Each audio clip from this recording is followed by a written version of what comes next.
Hola Madridistas, welcome back. Tonight was supposed to be so much more easier than what eventually unfolded. A team basically at the bottom of the table. They had, I think, five consecutive losses at one point in the season. Still looking for a win, but in my opinion, Elche gave it everything. For us, it was a carnival. You know, so many players looked like they were enjoying being out there, which is really good. This wasn't a grind by any stretch of the imagination, but we got the job done.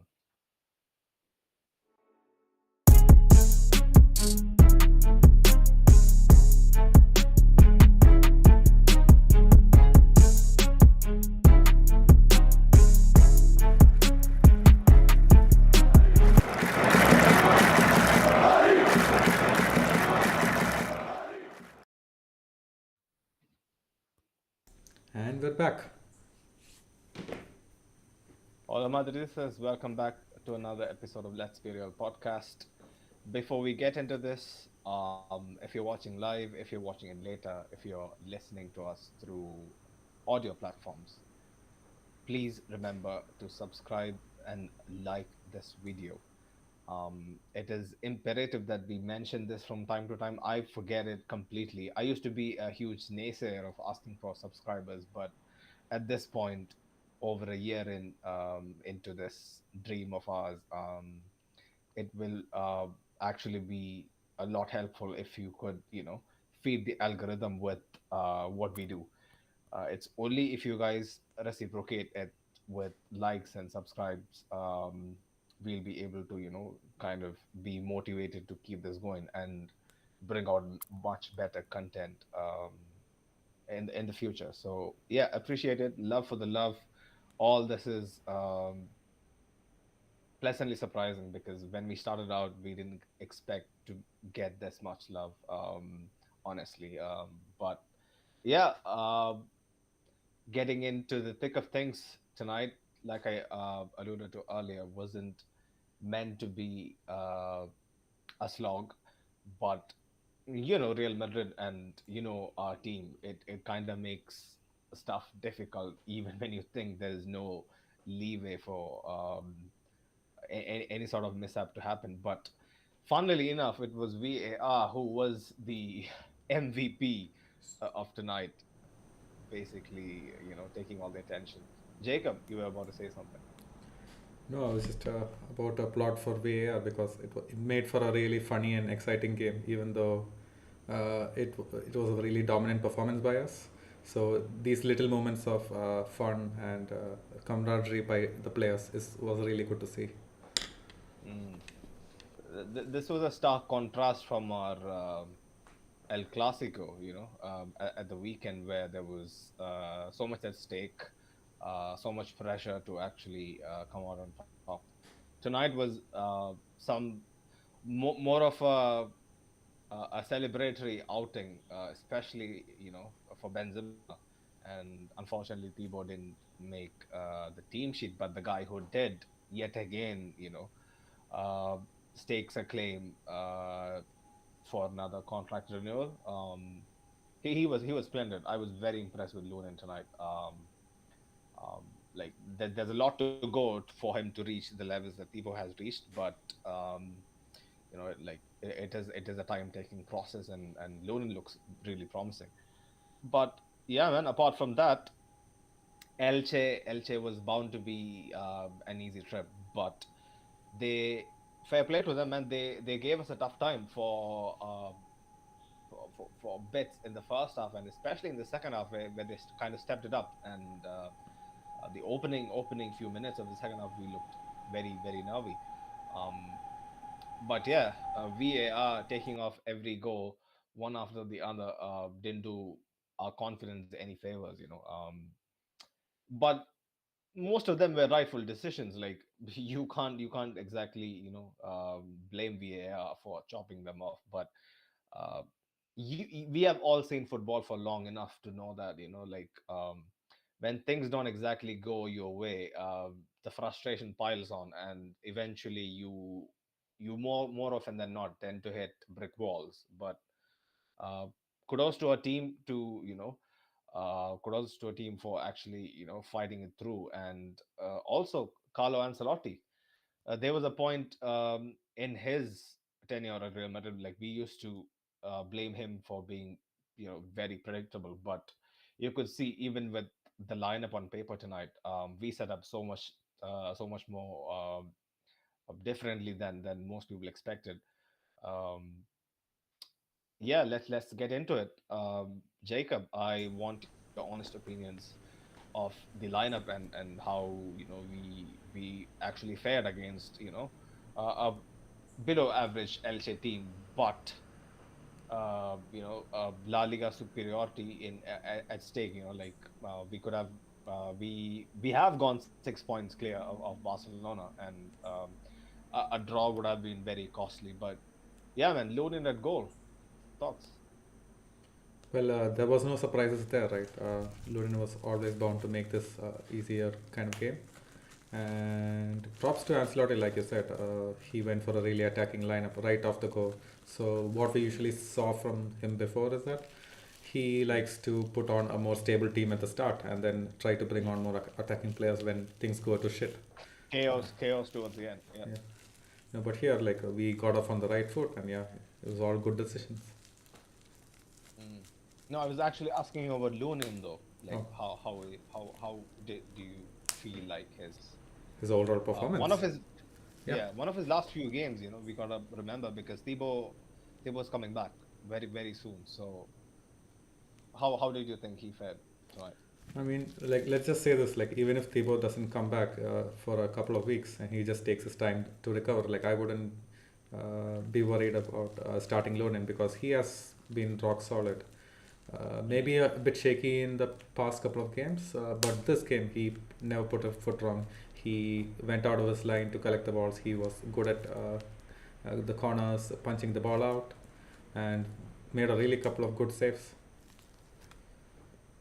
Yeah, the prime example was the save. I think around the 70th minute mark when Carlos Clerc actually.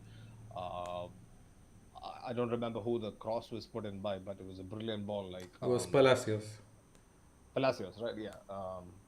And the contact was really good. Like if Lunin doesn't make a commandable save, it's a sure shot goal, and you never know what curse the match is going to take once the scores are level. And Elche was up until 1-0 down. Even the commentators were reiterating the fact that like as long as the score is 1-0, Elche is still in this. And credit to Lunin, man. Even I think a very important save. I think towards the end of the first half, Lunin made. It was from Nico Gonzalez, I guess. Brilliant shot, drill low.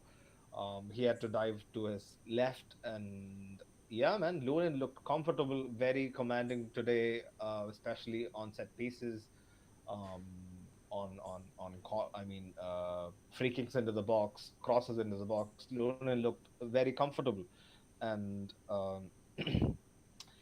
we should all take into account the fact that he is being he's basically stepping in for Thibaut, who is regarded as the best goalkeeper in Europe at the moment, and those are not easy shoes to fill. And uh, the weight on his shoulders is tremendous. Like he's young, we mustn't forget that as well. So for him to come in and be steady and provide the backline with confidence, it's not easy. And I'm sure all this is being keenly watched by Perez and the management. And I think he would rightly earn a contract renewal um, very soon, very soon. But yeah, moving on to the back line, we had a discussion. Um, I think it was the week before the last when I think it was the last week, I guess. When Alaba started at left back, I was kind of posing the question whether him being at left back for teams that sit back like Elche, like is it the right decision to do so? What did you think about Alaba's performance tonight? I think it was magnificent. Yeah, we were unlucky because VAR ruled one of his goals out for offside. It was a really good move, and he kept doing that throughout the match. He kept moving into those half spaces, dribbling in, helping out Vinny. And yeah, for these types of games, it really suits Alaba instead of Mendy, and even the commentators were emphasizing that at every point that they could. Mm. Alaba is a very, very nifty. You could say a nifty craftsman, especially in tight spaces where he can play very neat one-twos. A shame that his goal got chopped. He was so disappointed afterwards. You could see even from Benzema and even the other guys. Like they were so disappointed for it to be chopped off. But what a goal it would have been! Like, so I when I saw it, like I had to jot it down. It was Alaba, Modric back to Alaba to Valverde, Valverde to Benzema, and then Benzema to Alaba, who slaughtered it in. But yeah, man, VAR maybe had other plans to actually prolong Elche's life in the game, because probably by the 25th minute we would have been 3-0 up, if not for VAR intervening. But coming on to the centre backs, Rudiger, how did you think he fared tonight? Yeah, he took Alaba's place and played on the left centre back position, and he had a really good game. He didn't have any shaky moments. He never let his man go. But in reality, Elche did threaten us in a few moments, but it was Mm. mostly in transition, so you can't really blame him. He was left out to dry a couple of times, but overall, a really good performance. Like masked Left Rudiger out. or like bandaged Rudiger is like a beast. As we saw in the end of the game, it's like such a Pepe thing to do, getting a card just for nothing. Yeah, absolutely. I totally agree with uh, the mast. The vigilante version of Rudiger is even more scarier. Like yeah, man. Rudiger. What I like about him the most is that it is though it is like those memes we have seen time and time again. Militao and Alaba looks like, yeah, man, they're thugs, like proper thugs. Like you get intimidated by them. But it is until Rudiger walks into the room, everybody is like, fuck, man, yeah, this is a proper gangster. In the middle, like he's proper intimidating on the pitch, and yeah, man, gives his all. Some guys are intimidating and rarely puts in the shift. There have been so many examples of that. Bad boys who doesn't like to get their trousers dirty, but Rudiger is a guy who leads by example. And so many people on this very panel used to ask me, why do you think Rudiger is going to be a good signing? He hasn't proved anything. He has only proved himself in the back three. He's too He's not rash. as Yeah, he's too rash. He's not as defensively solid as the Premier League media tries to portray. But I was very, very keen on us getting Brody, because I clearly knew he would be that grit that we lost with Ramos. We kind of have the leadership aspect of it with Alaba, but I think Rudiger is another level of intensity compared to Alaba. But yeah, man, his partner tonight, Militao, he was really good. Another fine outing from the Brazilian. Absolutely, he put in a solid shift where it mattered, but I did notice a couple of times where he arrived late to the ball or he committed an unnecessary foul, as he usually does. But those are parts and parcel of the game. Like as a centre back, you need to take more risks to make sure you get in front of the ball. It sometimes didn't happen it for him, but overall, again, like Rudiger, solid game. Mm. Militao tends to, we all have that reservation about Militao, that although when he is on form, he is as good as anybody on the planet at center back. But he has moments of lapses of concentration, which was again on display tonight, like you mentioned. But the stuff he gets right, oh boy, it's so satisfying. Militao, the way he wins back balls, the way he goes into a 50-50, clearly knowing that he's going to be 9 times out of 10 on the losing end of it. Like that's what makes Militao special, in my opinion. Because I still remember when he broke onto the scene at Porto. I wasn't much impressed, especially his first year with us. He had shown signs of brilliance, but I didn't know it could be this polished. But yeah, man, Zidane, Carlo deserve so much more, plaudits than they get. It's so underrated. Like imagine if it was uh, Tiki, if I'm not mistaken, the guy who was at Barca and is at City. People like Marina with Mm. Chelsea, like how much hype they gets compared to these guys who does their job basically on D&D, do not disturb. Yeah, man, it's underrated, proper underrated. But right back, Carvajal, he was good, but very sloppy on the services. I felt like. Yeah, like we had a really good switch of play multiple times with either Cruz, Modric, or someone else playing passes from. Like late on in the game, it was Tchouaméni as well, who sprayed like a really couple of good balls over to him, and there were people in the box making runs, and Carvajal just missed his cutbacks or his crosses into the box, or it was either deflected back. I feel like it was maybe a lapse in concentration because it was towards the end of the game. But in the start of the game, like he didn't get as many opportunities to cross the ball. But um, in defense, like it was good to see that he didn't have to do that much today because most of the attacking play came from the right with Lucas Boye occupying the space. Mm, mm, yeah. Uh, Carvajal, especially like in the first half when kind of Rodrigo moved in inward and he and Valverde had to provide the width, and I thought he did a pretty good job by just filling in the space and trying to knit up play, but not one of his novel outings for sure. A solid six, I guess. Solid six performance, but So wait, judging by how this is going, a six is probably the lowest a player could get in this match. really? Okay, fair. So, was he the worst player? Kinda, right? Yeah, He was borderline, maybe the worst player. Hmm. Um, yeah. Yeah, Yadu sent something in the chat. Just check it out. But um, moving on to the midfielders, like I mentioned in the group, especially when the lineup came out, that it was going to be something different. But it's so heartwarming to see.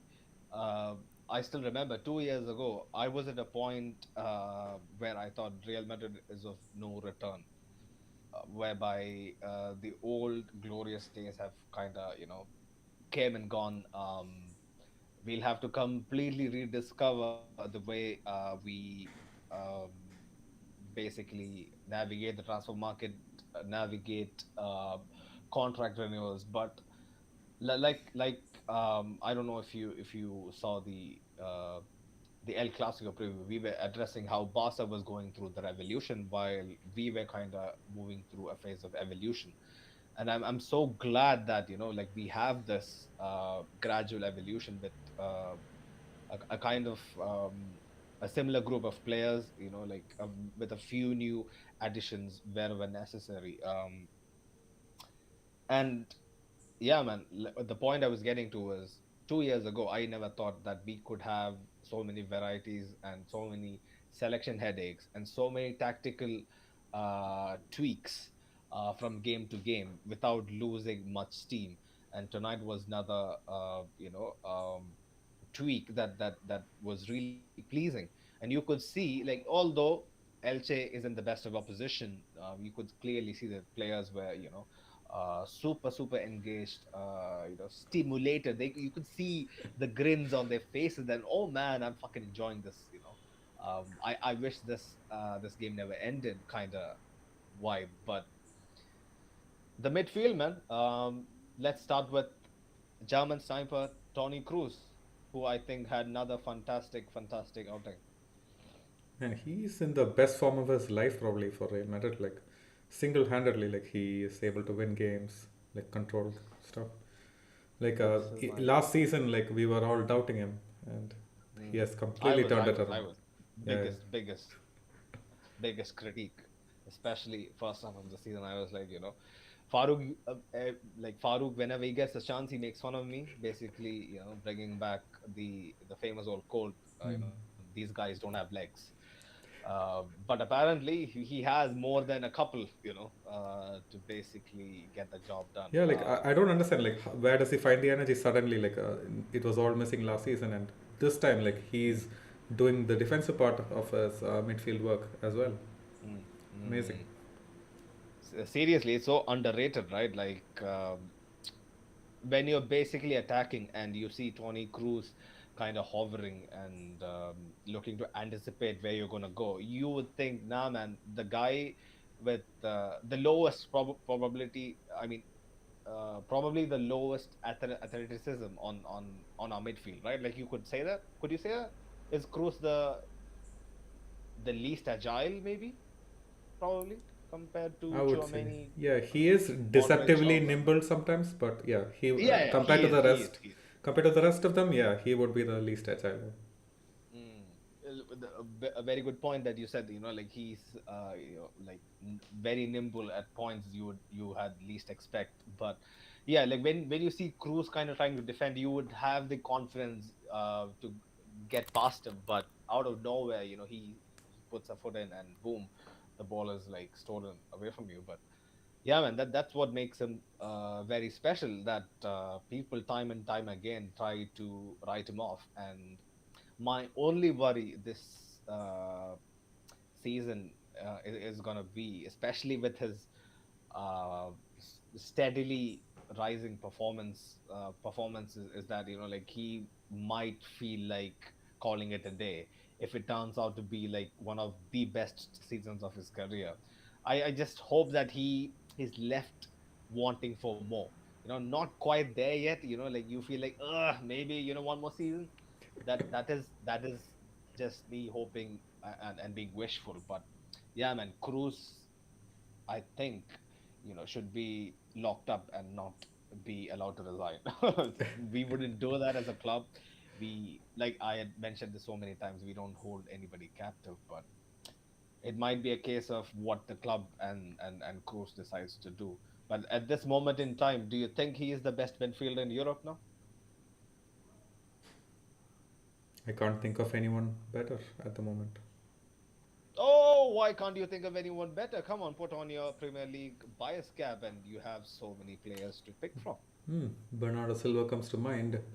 Um, KDB comes to your mind, of course. yeah, No? this season, yeah, KDB has been imperial as well. Mm. But I should uh, state that at this moment in time, not even Luka Modric can reach up to Cruz. And I had always thought that Modric, although he has had his fair share of iffy games, uh, when he is on song, he is like levels above Tony Cruz. But at this moment in time, Tony Cruz seems to have the lead. But Cruz aside, let's go to Fede Valverde, who had a very different role in the team tonight. Can you take us through what kind of positions he was looking to take up, or what might have been going through Carlo's mind when he picked Valverde as part of the midfield trio tonight?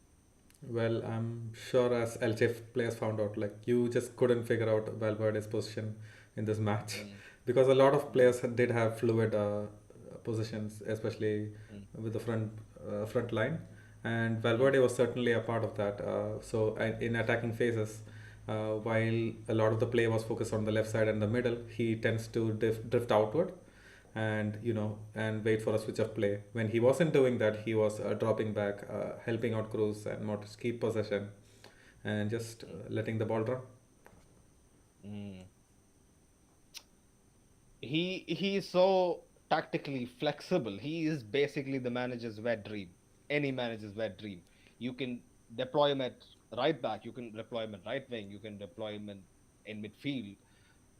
I think he could probably do a job at striker. If needs be, because at this moment in time, everything he touches turns to goal. Although I feel like he should have had a brace tonight. He had a very good chance, which was saved kind of by the chin of the keeper. Hmm. But if you remember, like it got stuck at his face. But Yeah. Valverde, now the question, right? Um, do you think Valverde is the best young midfielder in Europe as well at this moment in time? Midfielder, I don't know how you can call him midfielder, Yeah. but Hmm. best young player maybe. He's not exactly young. He's 24. 24 is young, man, but I would challenge you with this. Like, can you find better stats for a midfielder this season till now? Like, No, I don't think so. no, I Right? don't. I don't think so. Yeah, I don't think he so. has had like 2 or 3 assists. I'm not sure, but 6 goals. That's a lot for the start of the season. 6 goals. If you told me Valverde is going to score 6 goals next season, I would be like, bro, I need to find what you're smoking. Because, like I need to have that kind of, vision for myself. But um, Valverde keeps proving again and again that uh, uh, some sort of shift in training focus has gone on behind the scenes, whereby clearly his shooting boots have been swapped out for something that is, probably, like under the spell of black magic. I don't know, because he seems to be doing everything right, and Wait, now, hmm. yeah. Is he like the best shooter on our team? Like, I would say Asensio is also pretty close, but Mm, Fede has been consistently putting shots on target and mm. like really good shots. Maybe you're right. Like after Benzema, clearly you got to give it to this young man. At this point, he is in very rich vein of form. I only could wish that the World Cup was suddenly, out of mysterious circumstances, postponed to the summer, and like we could continue on this. But yeah, man, if anything is gonna stop Valverde, it's gonna be the break in the season, and him going off with Uruguay. But yeah, man, Valverde was really good tonight. Not my man of the match, not yours as well. Uh, since I basically we talked before we came on, and you said he's not your man of the match as Hmm. well. But moving on to Modric, do you think it was vintage Modric tonight? He had some very good passages of play, some brilliant link ups, especially with the Alaba goal, with I think with the chopped off Benzema goal. I can't even remember how many of them were actually true, because now I can't really seem to separate which were much more clearer chances that were chopped off rather than like very half-hearted attempts at goal. But come on, man, how did Modric perform tonight? Well, like the whole of the midfield had a really good day. Modric, he had a lot of fun especially in the first half. He had a few nutmegs. He had some really good touches. He was playing 1-2s all around the pitch. So really good to see Modric, happy. And yeah, Doris, one of our other panel members, noticed like he was swearing during the game. So apparently that's how he enjoys himself, and it's good to see that. Yeah, I've uh, I've been told that that is how he kind of gets away with murder basically on the pitch. Basically, he can call anyone anything and nobody would bat an eye because they don't understand the language. But yeah, man, uh, Modric, especially on nights like this, he can have like an above average game, and kind of like he needn't be at the sparkling best every night. Um, he basically post a role. He was posed a role as a facilitator more than the guy who would make things happen. But let's get to the guy who made things happen. Starting on the right, in the lineup and the team sheet, but Rodrigo, man, unplayable tonight. Your 2 cents. So Benzema and Rodrigo, they had very interchangeable roles this game. So Mm, like it's your best guess as mine. Like who was the number nine here? A lot of the times it was in transitions of play, especially it was Rodrigo who was playing the central space, and Benzema was coming in from the left wing, trying to cut in and get a 1-2 going with him. He had a really good game, but I did notice a couple of times in the first half where he could have passed it better or weighted his final ball better.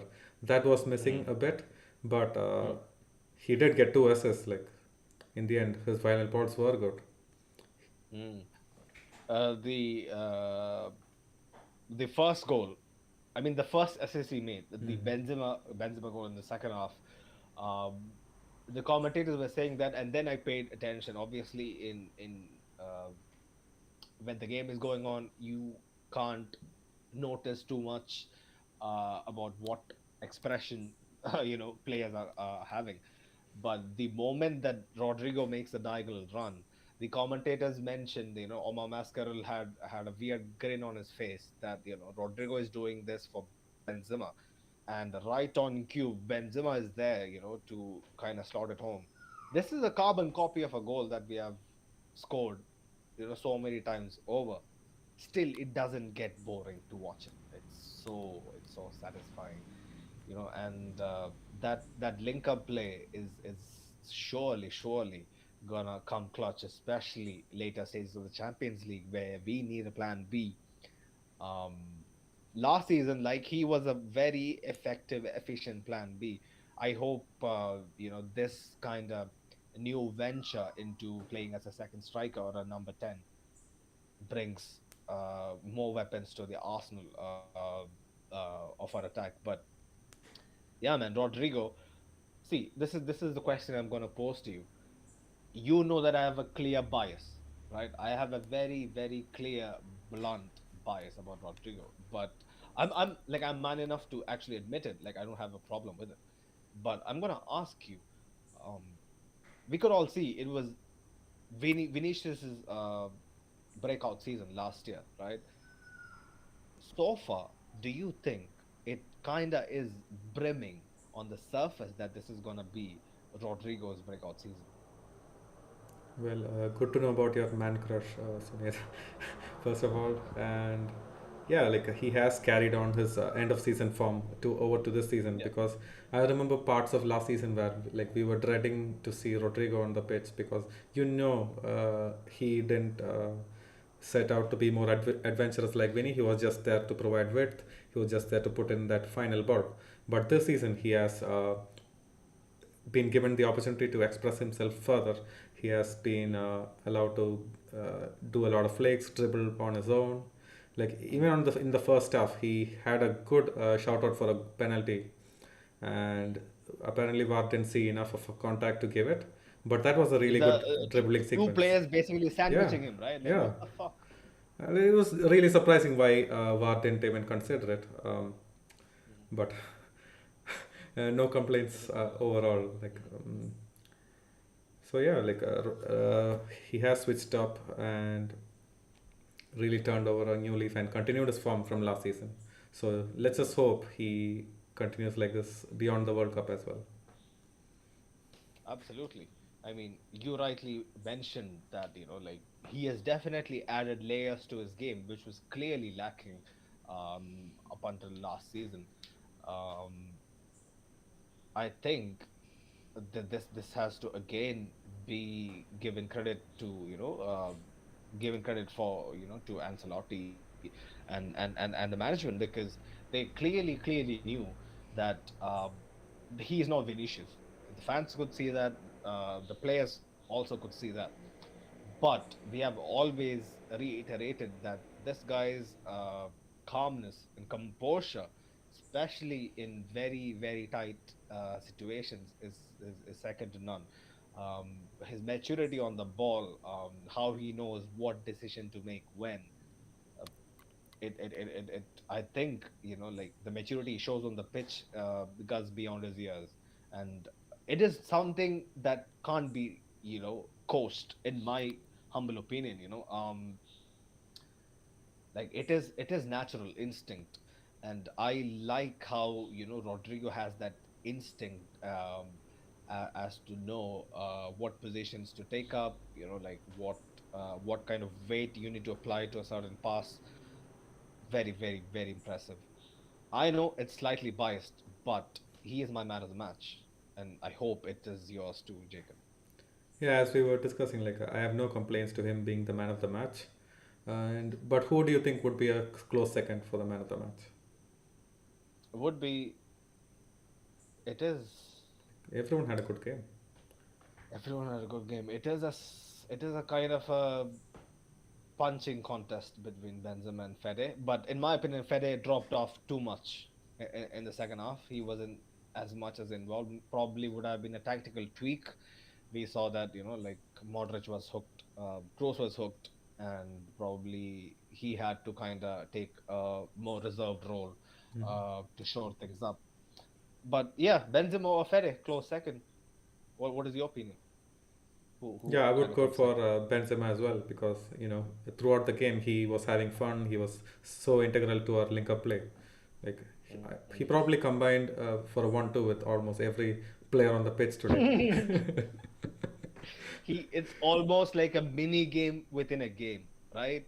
Like he basically is doing mini games, skill games like in FIFA at this point. It is super, super fun to watch. I was kind of getting into the groove of, oh, is he gonna be less motivated now, especially after that injury, and he was looking rusty, and even in preseason he was looking a little leggy. I was fearing the worst. I'm the guy who fears the worst. I am the most pessimistic of people. So I was kind of thinking maybe Benzema might drop off this season, and it would be Vinicius and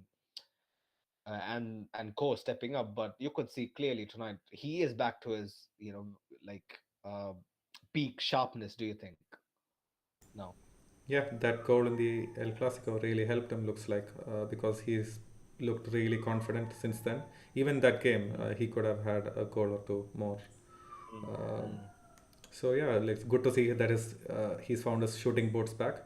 But because his link-up play was never in doubt, like he was usually making those 1-2s, making those final balls. But yeah, now he's found his finishing. It looks good for France as well for the World Cup. mm. Benzema always had this issue where like if you remember a few seasons ago, like nobody used to be on the same wavelength, but now, like you mentioned, everybody is right on cue, and it's a perfect symphony when you watch such glorious plays, like where he basically brings out, like, I'm pretty sure, okay, call me out if I'm wrong, if Benzema is actually given a chance to alter the rules of the game and how the game is played, he would even welcome Loon into a 1-2, like if given the chance. He is so selfless. It is amazing. He is a guy who leads by example, and you could see how much when he scores a goal, what it means to his teammates, and when others score, what it means to Kareem. And you said the Clasico goal would have helped him. I'm sure, more than the Clasico goal, the Monte Gala in Paris would have helped them, even more. You know, being awarded the Ballon d'Or by Zidane itself, stuff like that, man, like stuff of dreams. So he is well and truly living a dream. I think he has checked off everything that he needs to do, right? Like we read about his, wishes, like buying his mom a house and stuff like that. But I think at this point he has seen it all, done it all. But his hunger for the game has to be really, really appreciated. And I'm very, very certain of the fact that, yeah, we might eventually find a more prolific goal scorer in Haaland. Fingers crossed, a couple seasons from now. But do you think he will be able to replace the the link up and the technical side of the game that Benzema showcases. Do you think? Well, it's not like Haaland can't do link up plays, but Yeah, definitely for sure, for sure. there will definitely be a drop off which other players have to take the mantle up. So my eye is on Mm, Rodrigo as well to mm, fill in that missing piece if Benzema leaves. mm. Benzema doesn't leave. Benzema retires. By the way, Mm. do you think he'll go to Lyon? I don't think he'll go to Lyon, because I'm pretty sure if things go in this direction, now he's 30, 35 in a month. 35, yeah. If I- So I think the club would be more than willing to give him 2 years. I mean, not in a single contract, but a year maybe, and then I mean, it's like Benzema we're talking about. Like, it is totally possible that they gave him a 2-year contract because he is the captain, he is the man, he is the face of the mm, club right now. well, they didn't give it to Ramos, so I don't know. I don't know, Who do you think at their prime was more important for their team? This is a good debate, Hmm. right? You could even start a poll if you want. But Benzema or Ramos, man, you know, who was more integral to their dynasty? This is a separate dynasty right now Hmm. with a mixture of, young talents and newcomers and veterans and all that. But who do you think was more integral to their dynasties? Benzema or Ramos? Feel like as a team, we depended more on Ramos as being a captaincy figure. So I would say you could have replaced Ramos as defending with a really good defender, but you couldn't have replaced his captaincy and how he brings unity to the dressing room. Benzema does the same as well, but not to the level of Ramos, I would say. But he is more important to our play, gentle play. Mm. What There about was a you? point in time I used to wonder, like, how is this guy gonna be the leader? Because whenever I saw Benzema, he looked a little reserved. Yeah. I knew he was a party animal and stuff like that, but Man has he his always own gave, rap songs. bro. Yeah, he is very outspoken nowadays. But if you see uh, Benzema's old footage, and I've seen him from the season he signed. No, the season after he signed. So I've been watching him from 2010, and he never came across this like outspoken guy. It was always Higuain who was like screaming in other people's faces, and Benzema was more like the calm person. But um, yeah, I never expected him to kind of take this mantle. But it's really really surprising to see that he has added levels to his leadership qualities as well. Where he can kind of like I saw a couple of memes where he basically semi slapped Gavi at the Clasico. I don't know how I missed that during the live the live telecast, but simple stuff like that, like whenever he gets a chance, like he leaves a dig on arrogant boys like Gavi. He people like him needs to be humble more often than not. But yeah, man, Benzema, brilliant game. He's up to 5 goals now. Do you think he's catching Lewandowski? Mm, so, Lewandowski is going to play in the Europa League where he has more chance of tearing it up. We have to consider Mm. that as well. And how many goals is Lewandowski on? 9 already. Is it 9 or 10? I'm not sure. We could check it right now. So We could double check the it right goals. now. It's going to be hard, man. I don't see Barcelona La, slowing down in La Liga as well. La Liga top scorers. So at this moment, yeah, 9 goals. Hmm? Yeah, so Nine goals. almost double the goals already, and there are a lot of small minnows that Barcelona can torture. But when it comes but when it comes to the big games, Lewandowski will go missing, and Karim Benzema will turn up. Mm. Lewandowski is the mercenary. I hope and pray that things take a very sour turn and he gets dropped and stuff like that. Um, let's hope, because like I've posed this question, and many people have rightfully said that the Benzema wouldn't care about the Pichichi as much as how Lewandowski would, as long as his team excels, like he's fine. But I have that ego. My God, I don't want to watch Lewandowski win the Pichichi. Just a nagging thought. A nagging thought. It is not gonna be the be all end all of the season. Just nitpicking at this point. But yeah, people enjoy while this lasts. Benzema, Cruz, Modric, all these guys are not gonna be here for too long. But yeah, man, this final horror looks like a proper masterpiece in the works. But moving on to Like Vinicius. Javier was saying, like Lewandowski is learning the Messi way, Mm, messy way off. going missing in big games and just killing Oh, okay, minnows. okay. Fair enough, fair enough, fair enough. Yeah, He is basically becoming the A bar man. yeah. Messi was A bar man. Lewandowski is Elche man, right? It has a ring to it. It definitely has a ring to it, Javier. But yeah, man, Vinicius not his best day at the office. Yep. Not. He did start out really brightly on the left wing. Mm. He had a couple of good dribbles, and he did have an important part to play in like the first goal, I believe. And he did give an Yeah. assist to the ruled out goal. So yeah, he did start really well. But as we discussed on it, like you said, he did start to tire out and looked a bit wary. Mm.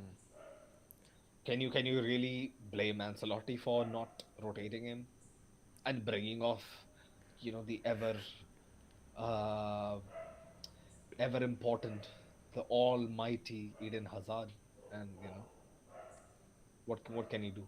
He's an old man. He can't carry Hazard and make him perform brilliantly. It's above his pay grade, unfortunately. Um, yeah, man, Vinicius not one of his better performances, but he can have an off day when Hmm. we win. As long as if we go back last season, we all knew the onus was at too many times on just two individuals to kind of make things happen. And it's so nice to see that a little bit of pressure is off, right? Like the workload is a little bit off. And but honestly, he needs to be rested a bit, in my opinion. Like even though there is a better spread of workload among the front line and the midfield, especially Valverde. I used to say our midfielders needs to get at least one of the midfielders needs to get 10 goals, and Valverde looks to be on course. Like you see how much more it kind of helps out the front line, uh, you know, um, regarding pressure and and stuff like that. But uh, in my opinion, he needs to be rotated out and given time to kind of re-energize and like be back to his best, because clearly even at the Clasico he wasn't exactly his brilliant self. But yeah, like I alluded to, he can have an Um, off day when we are winning. um, But no, but yeah. do you think in the last 3 or 4 games he has been kind of off? I would say his Mm, passing and dribbling has still been really good, but mm. he has kind of reverted back to his former self. Old finishing. Yeah, it's been really bad. Very, yeah, very lackluster showing in front of goal, especially the way he started out. I thought, man, he's crossing the 30 goal mark, but it looks like he is getting his fair share of issues, especially with finishing. I just hope like problems like nagging issues like this only exist against Elche, and the Osasunas and stuff. Once February comes on, it's high time, that Vinicius steps up, because we all know for a fact that he's the one who is gonna be having the most space in behind the defense, because he is fucking flash. Yeah. And I hope he gets his act together, especially in front of a goal. But like you said, apart from the finishing aspect, Vinicius has more often than not look the part, like last season.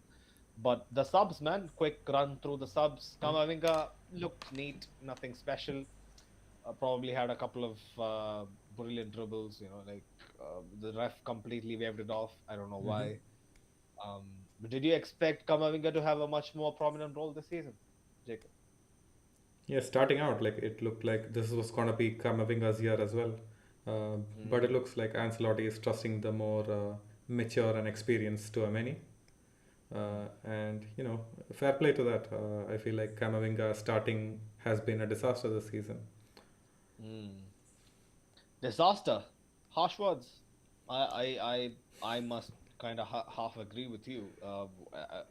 He is one of my favorite players, and I hate to see that Farouk's premonitions are kind of Hmm. making sense at this moment. He is a very rough article and needs to be polished out, and it is in the process of being done so, and I have complete faith in Kamavinga. It it still will take another season for him to be an out and out starter. I believe um, Yeah, he should this definitely. is exactly the reason why Kroos should stay. He needs to teach the other midfielders on how to Yeah. keep calm, teach them the Mm, ropes. mm. No better than Mr.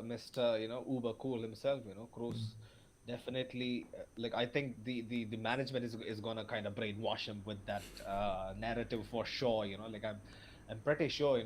Like people like Cruz and Modric have this kind of fatherly affection towards people like Fede, Kamavinga and stuff.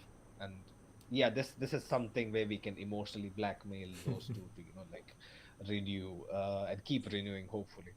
But yeah, Kamavinga needs to improve. But Chouameni, man is a bull. I don't know how the fuck he rides through five fucking challenges, still stays up, manages to sneak a ball into the right wing.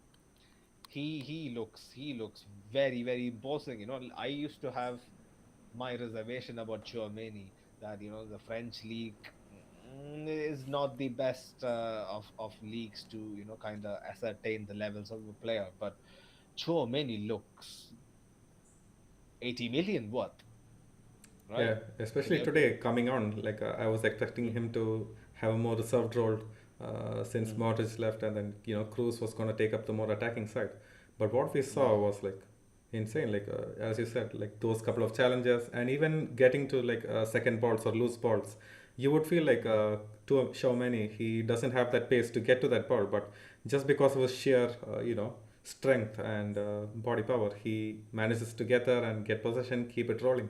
And not to mm, mention like the really, I think he had like three or four really good through balls which people latched mm, onto. mm. Chouameni's passing is also very very underrated for a deep lying defensive midfielder. Chouameni full of energy, full of creativity, extremely calm on the ball. I still remember like his early days with us this season. He was kind of caught up in the occasion, and it like I could see from the way he looked, he kind of felt overwhelmed, and he was like, "Oh my God, this is surreal." I'm actually playing for Los Blancos, but I think now he's kind of falling into groove and falling into place, and basically making nobody mention the name Carlos Enrique Casemiro, which is a huge credit to Chouameni. Did you expect him to, completely fill the role like he did? I didn't expect him to, not one bit. You know. I mean, I didn't want to listen to the word to the name Casemiro today because I was hoping to get a really good night's sleep looking at the team's play, but now I'm just gonna go into a bout of depression. I, I, I just miss seeing Casemiro's smiling face, man. It's like, Mm, was a was a different smile. hmm. We'll just keep it at that. I hope he won. They were playing against Spurs, I think. Did United win? Not Let me sure. check. Hmm. Since we are on the context of five-time Champions League winner Carlos Casemiro. I And hope he started. Oh, they won 2-0. oh wow, Ooh. and Did, Ronaldo did didn't did start. Hmm. Yeah, Ronaldo doesn't start nowadays. Casemiro started. Yep. Unbelievable. I don't know how what he spoke to Ten Hag in Brazilian to get him on the pitch, but yeah, man, we wish him all the best. But moving on to other subs, Vasquez and who was the other guy who came on? Nacho. Nacho didn't have much to do, but Asensio, walk me through it again. How does he do it? How does he do it? How does he basically come on, score goals against Minos, and then stake a claim? Yo, man, I need to be a starter. How does he do it? How does he do it? I mean, you gotta give him credit. Like I fully expected him to miss that particular cross from Rodrigo, but unexpectedly, like that was a beautiful touch. Yeah, First time. it was a beautiful touch, and he just manages to keep doing this against these clubs like Mallorca, Espanyol, and these sort of clubs. But not sure, man. Like, would you start him next week at with Sevilla just to give Vinny a rest? It is a good shout, you know. If it was Sevi of last season, I would say hell no. Hell, yeah. But Sevilla this season, 18th, 17th, I don't know. God knows what is going on over there. But it's at home, right? For us, it's at Yep. home, I think. So easy decision, you know. Like get him a few minutes, then he won't complain for another 6 months. You know, we hopefully win a double, and he can leave a legend. You know, um, yeah, man. Asensio, nobody doubted his goal scoring prowess, right? Nobody ever said, "Nah, man, he's a Mariano in front of goal." Nobody ever said that. Even Mariano can score goals. You know, he has Really? scored clutch, some clutch goals. I can't forget that goal against, was it Deportivo in 2016 or something? Yeah. Like a game tying goal or a game winner. I think it was a game tying goal, 89th minute or something. See, man, like even if you score two goals, if you score a couple of goals and like Mariano, see, he survived another 5 years, on the bench. This is all you had to do. Um, but coming back to Sensio, man, we always knew that he can score goals, but it is his all-round game that sometimes goes lacking. But in my opinion, he can do a job off the bench. In games. Like, do you think, especially in La Liga, like when at times when Rodrigo starts, like he can come on and actually be a difference, in your opinion? I actually think he might come in useful with in Europe as well because, like Rodrigo, Asensio is kind of smart on the ball, so he knows how to slow down play. So if we are in a leading position, I feel like bringing on Asensio would be a good move. Mm. Do you think he's slightly around a corner where he was kind of, like throwing a tantrum with Carlo and stuff like that maybe a couple of months ago? He's in a better position among the team now, do you Uh, think? yeah, he is the first winger to be brought Is on. he is, is he above Eden Hazard in the pecking order? Yeah, you know the answer. We know the answer. Everyone knows the answer. He is, unfortunately, at the moment. Yeah. Well, yeah, man, nice goal, Asensio. I hope he adds a few more goals before the end of the season. But I think apart from that, I think we are going to slowly wrap this up. Any thoughts on Carlo and how he kind of managed the game tonight? When it thought to be, could have been a tricky banana peel. No, it's a lovely game management from Ancelotti. So he set us up, give some starters a rest in the next game against Sevilla, and we dodged a banana peel with Elche. Like it is these kinds of teams that we usually drop points against, and yeah, Mm. overall good. And yeah, Javier is again in the comment section saying a broken clock gives the right time twice a day, equal to Asensio. Harsh, I would say harsh. I have a weird affection towards Asensio. I was very against him, like throwing the bottle, like in front of Carlo and stuff. I can't tolerate it, but yeah, man, like I would like to see him do well, especially if he's with us. Like he holds a special place in my heart. But um, Carlo, again, like you said, brilliant game management.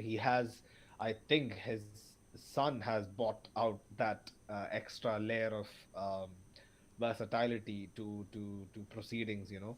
Otherwise, we all know for a fact that Carlo is going to start the same 11 out every fucking week, and we have a whole penitentiary of injured people. But it wasn't the case this season, especially last season. But when he started this season, he was kind of mentioning in the pressers that like this season, watch me change, watch me be a different guy. And I was like, nah, man, we have all seen this collapse a couple of times over. But Carlo is truly sticking to his word. It's also kind of forced on by design because of the World Cup and the fixture congestion. Mhm. But fair play, fair play. I haven't seen Carlo celebrate a goal like he did the first goal, tonight Yeah. against bottom placed Elche. I was like, oh man, you're getting old. You probably might need to, set your priorities straight at this point, because I don't think Elche is exactly top tier opposition, but fair play, man, fair play. Yeah. Now I think we have a very good, stable platform to build on, right, Jacob? And it's purely down to Carlo, in my opinion. Yeah, the You start can't of dispute that. his tenure, like you said, we were all worried we didn't have the legs to do it. A lot of young players were leaving.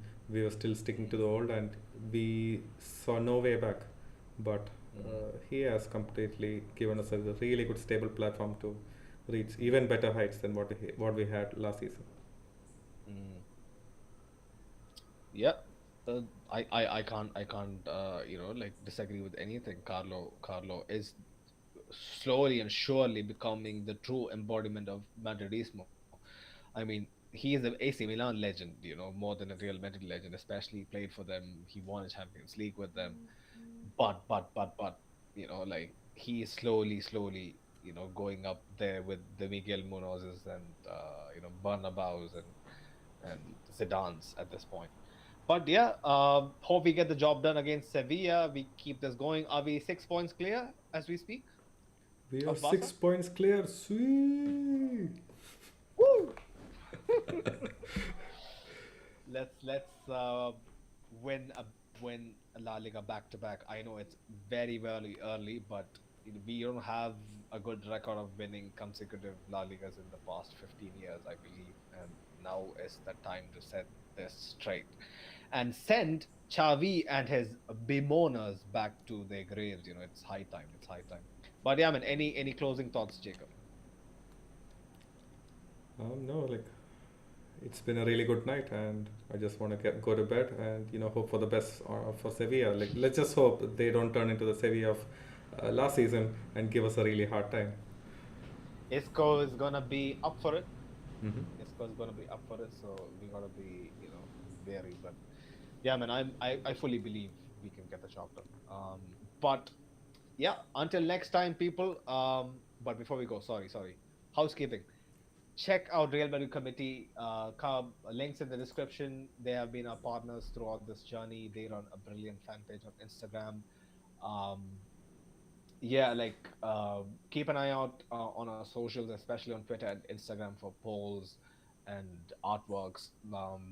We would appreciate any sort of support we get.